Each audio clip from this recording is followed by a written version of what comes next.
یہ قرآن بھی اعلیٰ، وہ قرآن بھی اعلیٰ، یہ قرآن بھی نرالا، وہ قرآن بھی نرالا، یہ قرآن بھی عزت والا، وہ قرآن بھی عزت والا، یہ قرآن بھی شوکت والا، وہ قرآن بھی شوکت والا، یہ قرآن بھی عظمت والا، وہ قرآن بھی عظمت والا، یہ قرآن بھی رعنائیوں والا، وہ قرآن بھی رعنائیوں والا، یہ قرآن بھی رعنائیوں والا، وہ قرآن بھی رعنائیوں والا، یہ قرآن بھی حسین، وہ قرآن بھی حسین، اس قرآن کی سطریں کالی، اس قرآن کی زلفیں کالی۔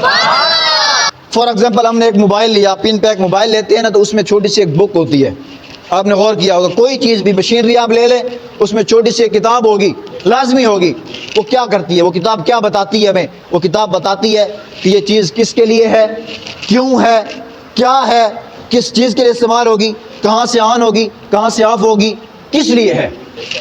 ہوتا ہے ایسے، اللہ تبارک و تعالی نے جب انسان کو بنائی، یہ 5 سے 6 فٹ کی جو باڈی بنائی ہے، یہ مشین، اللہ نے بھی ایک کتاب ہمیں عطا فرمائی ہے، اللہ نے بھی ایک بک ہمیں دی ہے کہ ہم اس بک کو اپنائیں، اس بک کو پڑھیں۔ تو وہ بک کہتی کیا ہے؟ اللہ نے جو ہمیں آنکھیں دی ہیں یہ کس لیے دی ہیں؟ وہ بک بتاتی ہے حیا دیکھنے کے لیے دی ہیں۔ اللہ نے ہمیں کان دیے ہیں، کس لیے دیے ہیں؟ وہ بک بتاتی ہے کہ یہ حق سننے کے لیے دیے ہیں۔ اور اللہ نے ہمیں زبان دی ہے، ہر عزا دیا ہے، بے عیب دیا ہے، بے پناہ دیا ہے، کس لیے دیا ہے؟ وہ بک بتاتی ہے کہ یہ اس لیے دیا ہے۔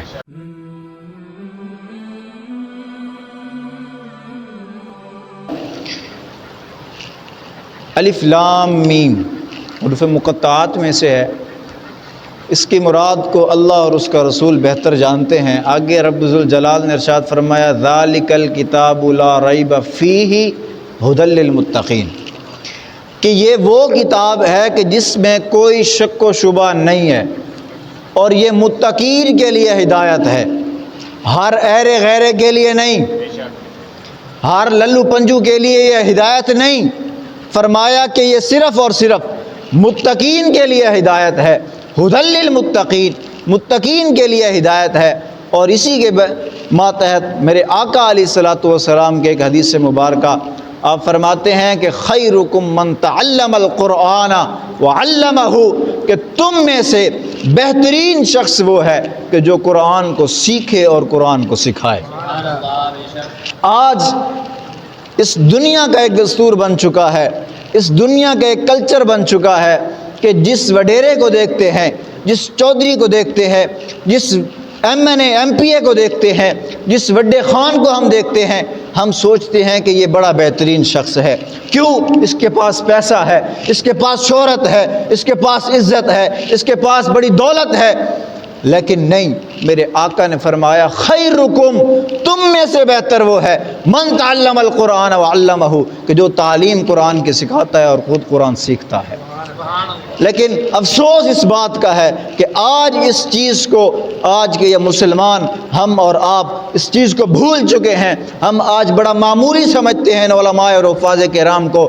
انہی کی شان کے بارے میں میرے آقا علیہ الصلوۃ والسلام نے کیا ارشاد فرمایا؟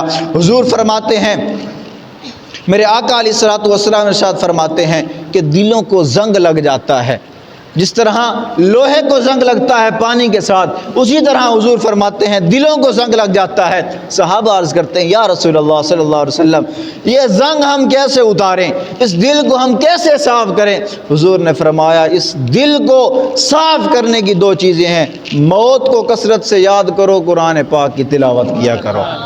اور اللہ رب العزت قرآن میں ارشاد فرماتا ہے الا بذکر اللہ تطمئن القلوب، خبردار ہو جاؤ۔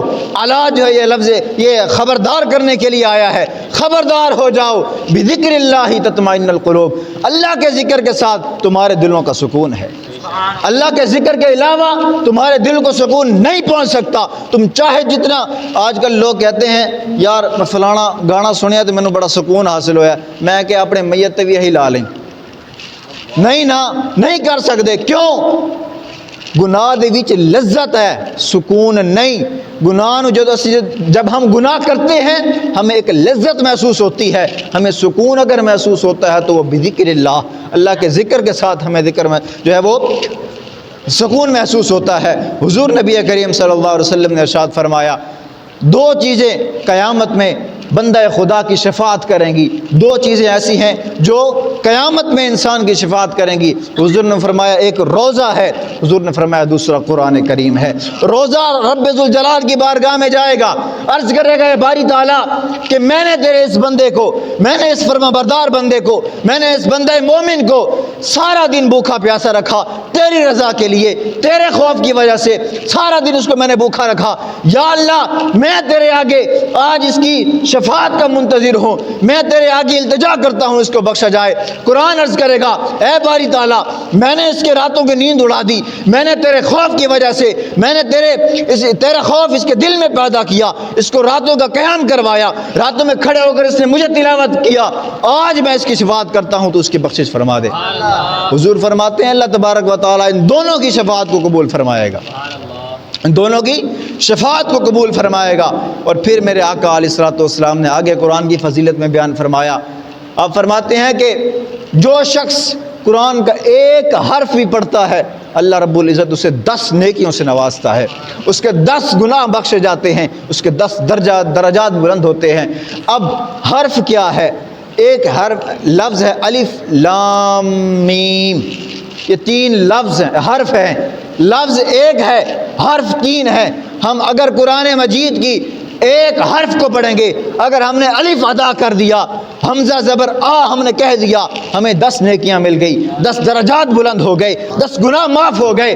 حضور فرماتے ہیں 10 نیکیاں مل جاتی ہیں۔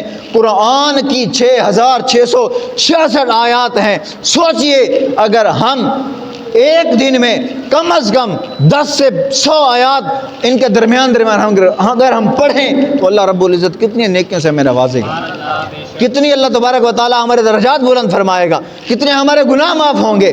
لیکن ہائے افسوس، یہ قرآن بھی کل قیامت کے دن ہماری جو ہے شکایت کرے گا اللہ رب العزت کے بارگاہ میں، یا اللہ تیرے اس نبی کی امت نے مجھے پس پشت ڈال دیا تھا، تیرے اس نبی کی امت نے مجھے پس پشت ڈال دیا تھا۔ قرآن کی فضیلت تو وراء الورا ہے۔ سرکار مدینہ سرور دو جہاں سرکار مدینہ صلی اللہ علیہ وسلم ارشاد فرماتے ہیں کہ جس شخص نے قرآن مجید کو پڑھا، قرآن مجید کو پڑھا، پھر اس کو سمجھا، اس کے حلال کو حلال جانا، اس کے حرام کو حرام جانا، اس کے احکام کو مانتا رہا، اس کے احکام کے پوری پیروی کی، فرمایا اللہ رب العزت کل قیامت کے دن اس کو جنت میں داخل فرمائے گا۔ اور پھر آگے ایک اور ارشاد کہ جس نے اس کو حفظ کیا، حضور فرماتے ہیں اس کے قبیلے سے، اس کے کنبے سے 10 ایسے شخصوں کو اللہ رب العزت جنت میں داخل کرے گا جن پر جہنم واجب ہو چکی ہوگی۔ لیکن یہ فضیلت اس کے لیے ہوگی کہ جو کیا کرے گا، جو اس پر عمل کرے گا۔ پڑھنا اور یاد کرنا، رٹا لگانا عام سی بات ہے، آج کل وہ کہتے ہیں اٹ پٹو تو مولوی نکلتا ہے، لیکن نہیں، پڑھنا اور رٹا لگانے والا نہیں، جو اس کے حلال کو حلال جانے، جو اس کے حرام کو حرام جانے، جو اس پر عمل کرے گا، اللہ رب العزت اس کے کنبے میں سے، اس کے قبیلے میں سے 10 ایسے شخصوں کو جنت میں پہنچائے گا جو جن پر جہنم جو ہے وہ واجب ہو چکی ہوگی۔ اور پھر آگے میرے نبی کریم صلی اللہ علیہ وسلم نے ارشاد فرمایا کہ جو شخص قرآن پڑھے اور پھر اس پر عمل کرے، اس کے والدین کو قیامت کے دن ایسا تاج پہنایا جائے گا جس کی روشنی چاند اور سورج سے بھی زیادہ ہوا کرے۔ اس حدیث کی ڈیٹیل میں آپ کو یوں بتاتا ہوں، قیامت کا منظر ہوگا، قیامت کا منظر برپا ہوگا۔ کچھ جماعتیں ایسے آئیں گی، سروں پر تاج سجے ہوئے ہوں گے، سروں پر تاج ہوں گے چمکتے ہوئے۔ رب ذوالجلال کی بارگاہ میں عرض کیا جائے گا باری تعالیٰ یہ کون شخص ہیں؟ کیا یہ انبیاء ہیں؟ کیا یہ اولیاء ہیں؟ کیا یہ شہداء ہیں؟ کیا یہ صالحین ہیں؟ آواز دی جائے گی نہیں نہیں، نہ یہ نبی ہیں، نہ یہ شہید ہیں، نہ یہ صالحین ہیں، نہ یہ اولیاء ہیں۔ عرض کی جائے گی مولا یہ کون ہیں؟ فرمایا جائے گا سنو لوگو، یہ وہ ہیں کہ جن کی اولادوں نے دنیا میں رہ کر میرے قرآن کو سینوں میں محفوظ کیا تھا، دنیا میں رہ کر میرے قرآن کو سینوں میں محفوظ کیا تھا۔ آج ان کو میں نے یہ مرتبہ دیا کہ سورج اور چاند کی روشنی سے بھی زیادہ ایسا تاج بنایا جو سورج اور چاند کی روشنی سے بھی اس کی روشنی زیادہ ہے، ایسا تاج بنایا۔ پھر ایک اور حدیث حضور نبی کریم صلی اللہ علیہ وسلم نے ارشاد فرمایا کہ جو شخص قرآن پڑھے اور اس پر عمل کرے، اللہ تبارک و تعالی اس کے والدین کو دو ایسے جوڑے عطا فرمائے گا، جو دو ایسے جوڑے پہنائے گا کہ جو اس کا مقابلہ پوری دنیا میں کوئی نہیں کر سکے گا۔ وہ والدین عرض کریں گے باری تعالیٰ ہم نے تو ایسا کوئی عمل نہیں کیا، دنیا میں بڑے نافرمان رہے تھے تیرے، ہم نے تو کوئی ایسا عمل نہیں کیا جس کی بدولت تو نے یہ اس طرح ہمیں نوازا۔ باری تعالیٰ بتا تو صحیح کیسے ہمیں یہ مرتبہ اور مقام ہے تو نے ہمیں دیا؟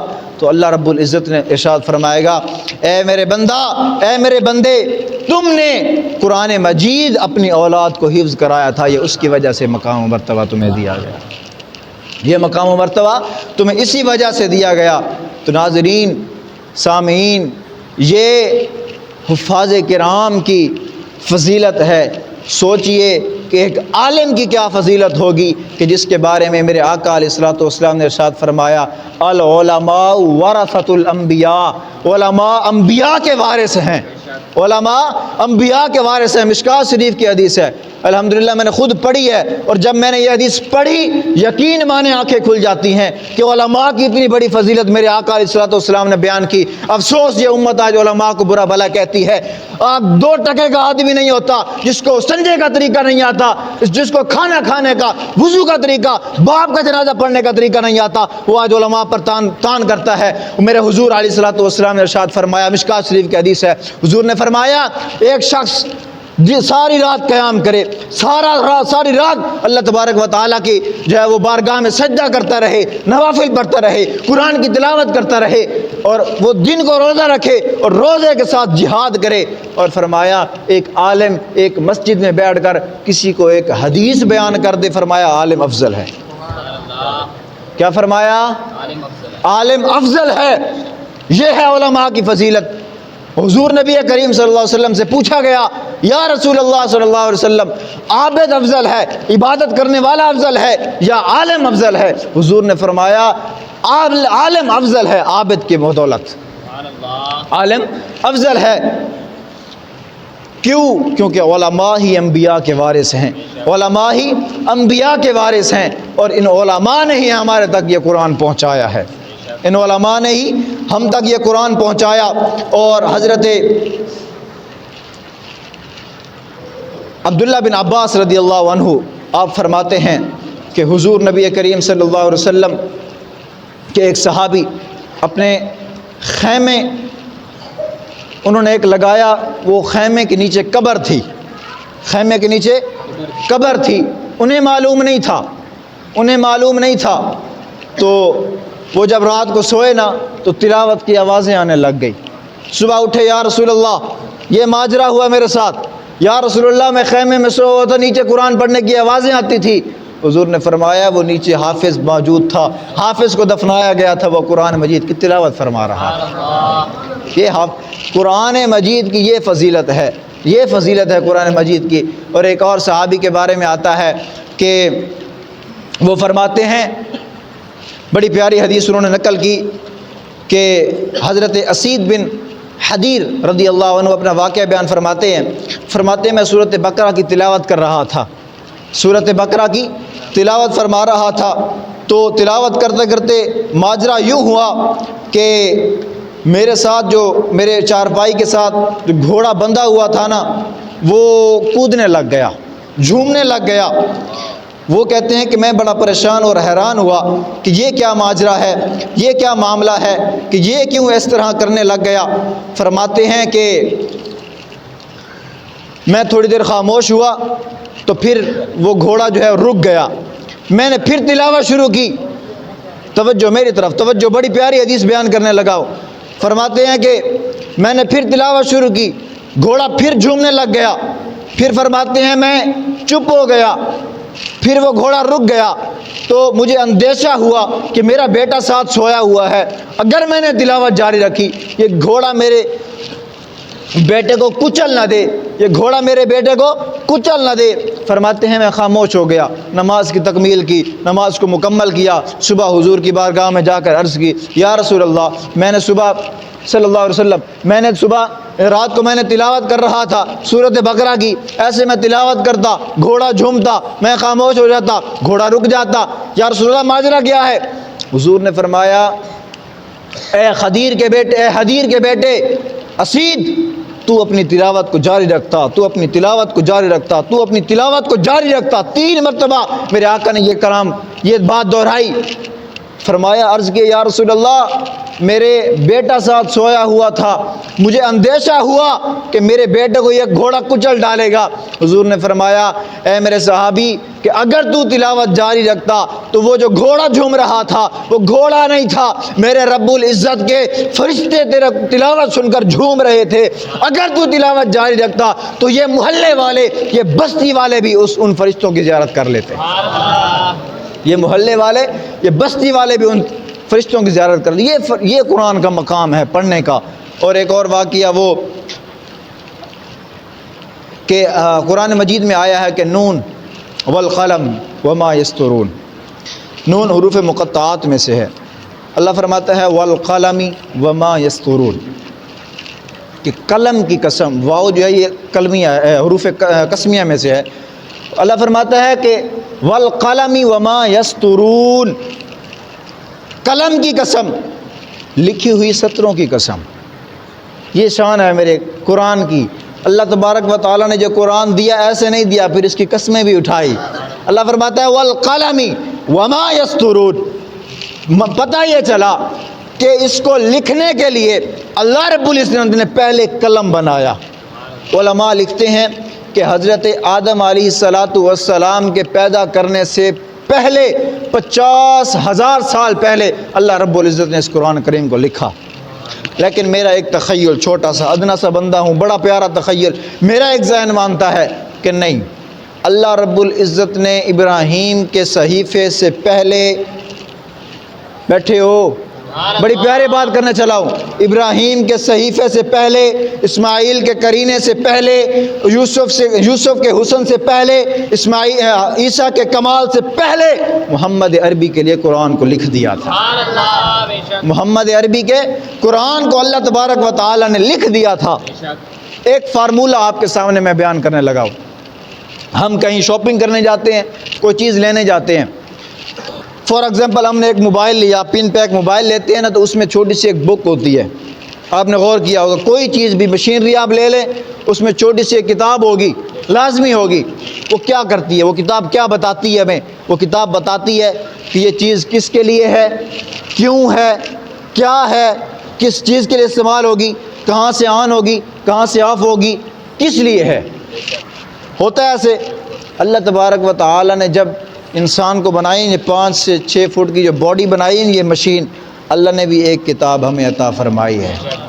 اللہ نے بھی ایک بک ہمیں دی ہے کہ ہم اس بک کو اپنائیں، اس بک کو پڑھیں۔ تو وہ بک کہتی کیا ہے؟ اللہ نے جو ہمیں آنکھیں دی ہیں یہ کس لیے دی ہیں؟ وہ بک بتاتی ہے حیا دیکھنے کے لیے دی ہیں۔ اللہ نے ہمیں کان دیے ہیں، اس لیے دیے ہیں۔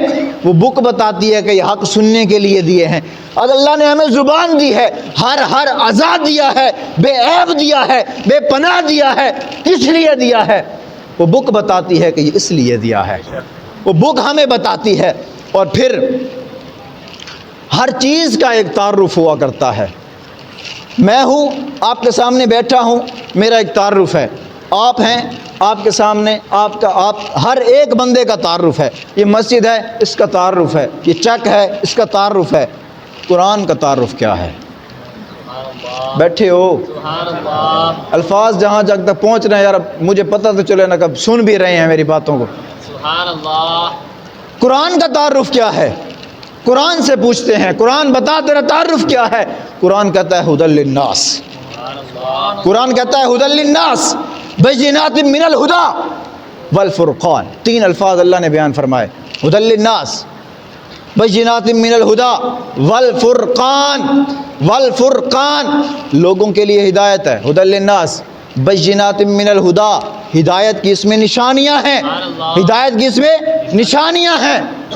اور پھر فرمایا والفرقان، یہ فرق کرنے والی کتاب ہے، کھوٹے اور کھرے کا فرق کرنے والی ہے، سچے اور جھوٹے کا فرق کرنے والی ہے، ادنا اور اعلیٰ کا فرق کرنے والی ہے، اچھے اور برے کا فرق کرنے والی ہے، مومن اور منافق کا فرق کرنے والی ہے، یہ فرق کرنے والی ہے۔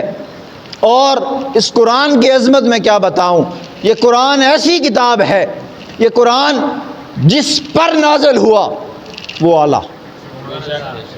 بیٹھے ہو؟ جس پر نازل ہوا وہ اعلیٰ. جس مہینے میں نازل ہوا وہ مہینہ بھی اعلیٰ. جس رات میں نازل ہوا وہ رات بھی اعلیٰ. تو پتہ کیا چلا؟ پتہ یہ چلا کہ یہ کتاب سب کتابوں کی سردار. جس نبی پر اتری وہ نبی سب نبیوں کا سردار. جس مہینے میں اتری وہ مہینہ سب مہینوں کا سردار. جس رات میں اتری وہ رات سب راتوں کی سردار. وہ رات سب راتوں کی سردار. اور پھر ایک اور نقطہ میں بیان کرنے چلا ہوں اس کے تعارف کے لحاظ سے.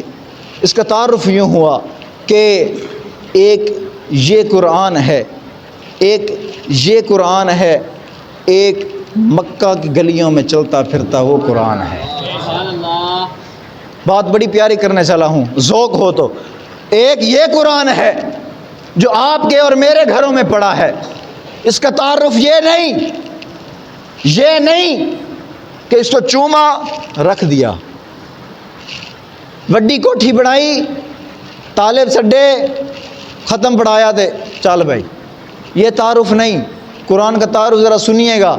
ایک قرآن یہ ہے کہ جو آپ کے اور میرے گھروں میں پڑا ہے.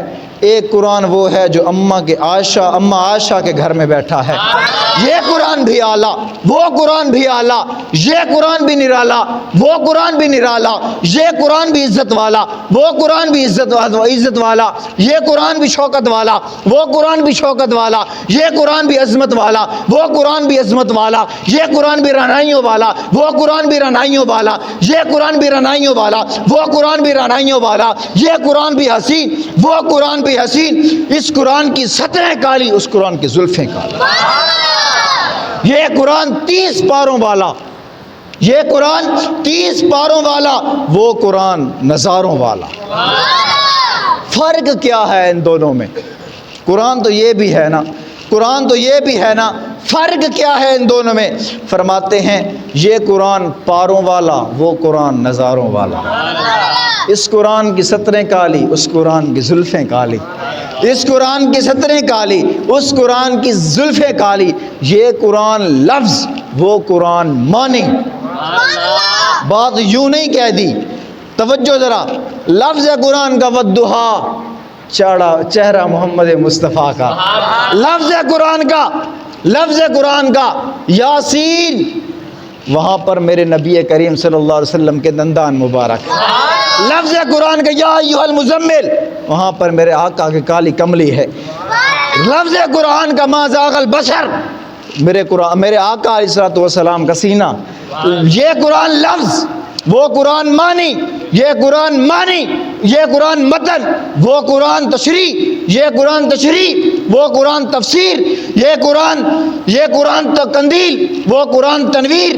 یہ قرآن خاموش، وہ قرآن بولتا ہوا. یہ قرآن خاموش، وہ قرآن بولتا ہوا. یہ قرآن سینوں میں اترنے والا، وہ قرآن روحوں میں اترنے والا. یہ قرآن کتابوں کا سردار، وہ قرآن نبیوں کا سردار. اسے جو پڑھے وہ قاری بنے، اسے جو پڑھے وہ صحابی بنے. جو اس قرآن کو پڑھے وہ قاری بنے، جو اس قرآن کو پڑھے وہ صحابی بنے. لیکن افسوس اس بات کا ہے، آج ہمیں افسوس اس بات کا ہے کہ آج اس امت کو، یہ امت اتنی شانوں والا قرآن، اتنی مقام و مرتبے والا قرآن اپنی پس پشت ڈال چکی ہے. ایک چھوٹی سی حکایت آپ کے سامنے بیان کر کے اپنی بات کا اختتام کروں گا. فرماتے ہیں کہ ایک بوڑھیا تھی، بوڑھیا عورت. وہ اس کا بیٹا ایک تھا اور وہ باہر رہتا تھا. وہ بوڑھیا ایک جھوپڑی میں رہا کرتی تھی، اور وہ بیٹا ہر منتھ اس کو ایک خط بھیجا کرتا تھا اپنی ماں کو. اور وہ ماں خط آتا، اس کو دیکھتی، چومتی، اے میرے پتر نے خط کا لیا ہے، اس کو رکھ دیتی ایک کٹورے میں. غربت کی وجہ سے، فاقوں کی وجہ سے اس بڑھیا کی موت ہو گئی. محلے والے آتے ہیں، بستی والے آتے ہیں، اس کی جھوپڑی میں دیکھتے ہیں ایک کٹورا پڑا ہے جس میں کاغذات بھرے پڑے ہیں. وہ اس کٹورے کو توڑتے ہیں اور وہ جب دیکھتے ہیں نا تو وہ اس میں پیسے ہوتے ہیں، ہر ایک خط میں پیسے ہوتے ہیں. اب اس سے سبق کیا حاصل ہوا کہ وہ بوڑھیا ان پڑھ تھی، جاہل تھی، اگر اسے پتہ ہوتا، اگر اسے پڑھنا لکھنا آتا ہوتا تو وہ اس خط کو کھولتی اور اپنے بیٹے کے بھیجے ہوئے تحفے کو، پیسے کو خرچ کر کے اپنا گزر بسر کرتی۔ لیکن ہائے افسوس، آج ہم نے قرآن کو بھی یوں ہی کر دیا کہ ہم اس کو چومتے ہیں اور کہتے ہیں میرے رب کا قرآن ہے، پھر رکھ دیتے ہیں، اور پھر اس کے احکام کو ہم نہیں سمجھتے۔ اس کے احکام کو سمجھیں کیا، جب جو اس کے احکام کو سمجھانے والے ہیں آج ہم ان کو برا بھلا کہتے ہیں، ہم آج ان کو برا بھلا کہتے ہیں، اور مولوی فلاں تے مولوی ٹکر کھاندے نے تے مولوی دین ویچ دے نے۔ میں تھوڑے کول پوچھدا، اب مسجد بنی ہے، پکھے لگے نے، بجلی لگی ہے، سارا کچھ ہویا، فری ہویا؟ نہیں، ہر بندہ پیسے لے رہا ہے۔ ایویں گل ہے، ہر آدمی پیسے لیتا ہے۔ مستری کام کرنے کے لیے آتا ہے مسجد میں، وہ بھی اپنی مزدوری لیتا ہے، اور بجلی والا کام کرنے کے لیے جب مولوی کی تنخواہ کی باری آتی ہے، مولوی تو دین بیچ دینے۔ اس بات کو ذرا غور و فکر کے ساتھ سوچیں اور سمجھیں۔ بخاری شریف کے حدیث سے حوالہ دینے کے لیے میں موجود ہوں۔ حضور نبی کریم صلی اللہ علیہ وسلم نے ارشاد فرمایا، سب سے بہترین اجرت وہ ہے کہ جو تمہیں قرآن کے اوپر ملتی ہے۔ سب سے بہترین اجرت وہ ہے کہ جو تمہیں قرآن کے اوپر ملتی ہے۔ جب سب سے بہترین اجرت یہ ہے تو خدا را اپنی جو سوچوں کو سنواریں، علماء سے محبت کریں۔ جب ہم وہ ایک قول ہے بزرگ کا، وہ فرماتے ہیں کہ تین بن جا چوتھا نہ بن، تین بن جا چوتھا نہ بن، یا تو عالم بن جا، یا تو عالم نہیں بن سکتا تو پھر ان کی محفل میں بیٹھ، یا یہ بھی نہیں کر سکتا تو پھر ان سے محبت کر۔ فرمایا چوتھا نہ بنی، ان سے بغض نہ رکھیں۔ اور علماء فرماتے ہیں کہ جو شخص، جو بندہ علماء سے بغض رکھتا ہے، اللہ رب العزت موت کے وقت اس کو کلمہ نصیب نہیں فرماتا۔ یہ بڑا کریٹیکل مسئلہ ہے، اس کو سمجھیں اور اس کو اپنی زندگیوں میں اپنائیں کہ ہم علماء کی اگر قدر کریں گے تو آج ہمارے یہ جو ہے معاشرت اور ہماری یہ جو دنیا میں زندگیاں ہماری مشکل بنی ہوئی ہیں، یہ صرف اسی وجہ سے ہے کہ ہم نے دیندار طبقے سے تعلق توڑ دیا ہے، ہم نے دینداری کو چھوڑ دیا ہے۔